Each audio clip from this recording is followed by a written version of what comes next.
কৰিছিলে ইও কিন্তু আমাৰ অসমৰ ইতিহাসত এক অতি আদৰণীয় বিষয় হিচাপে চিহ্নিত হৈ তেখেতে কলিকতাত পঢ়াৰ দিনত যিখিনি তথ্য আমি পাইছোঁ ৰবীন্দ্ৰনাথ ঠাকুৰৰ প্ৰতি তেখেত আকৃষ্ট হৈছিল আৰু ৰবীন্দ্ৰনাথ ঠাকুৰৰ যি শৱযাত্ৰা হৈছিল সেইটো কিন্তু এটা পৃথিৱীৰ এটা ঐতিহাসিক দিন আছিল।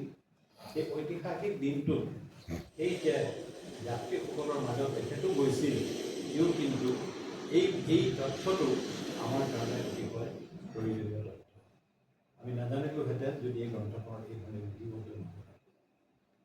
কাৰণ নিমতলা ঘাট যিটো নিমতলা ঘাটত ৰবীন্দ্ৰনাথ ঠাকুৰৰ শেষ কৃত্য সম্পন্ন কৰিছিল তাত বহুত মানুহ যোৱা নাছিল যিটো আমি পাইছোঁ। কিন্তু যিসকল মানুহ গৈছিল সেইসকলৰ ভিতৰত যে অসমৰ সন্তান এগৰাকী গৈছিল এটা আমাৰ কাৰণে গৌৰৱ। আৰু তেখেতৰ যি পিতৃপুৰুষ কুলধৰ চলিহা, এই কুলধৰ চলিহা অসম সাহিত্য সভাৰ প্ৰথমখন কাৰ্যনিৰ্বাহকৰ সদস্য আছিল। তেখেত অসম বিধানসভা অধ্যক্ষ বা অসমৰ ৰাজনীতিৰ এটা উল্লেখযোগ্য ব্যক্তি হৈ থকাৰ উপৰিও আমাৰ অসমীয়া ভাষা সাহিত্য সংস্কৃতি বাঢ়িছে।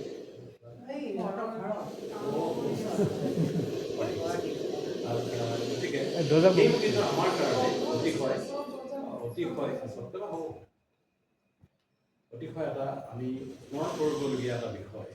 কাৰণ কুলধৰ শইকীয়াৰ যি নেতৃত্ব অসম সাহিত্য সভাৰ ক্ষেত্ৰত ইও কিন্তু কোনো মানে কম নাছিল। কাৰণ তেতিয়া আদিৰ দৰে অসম সাহিত্য সভা নাছিল।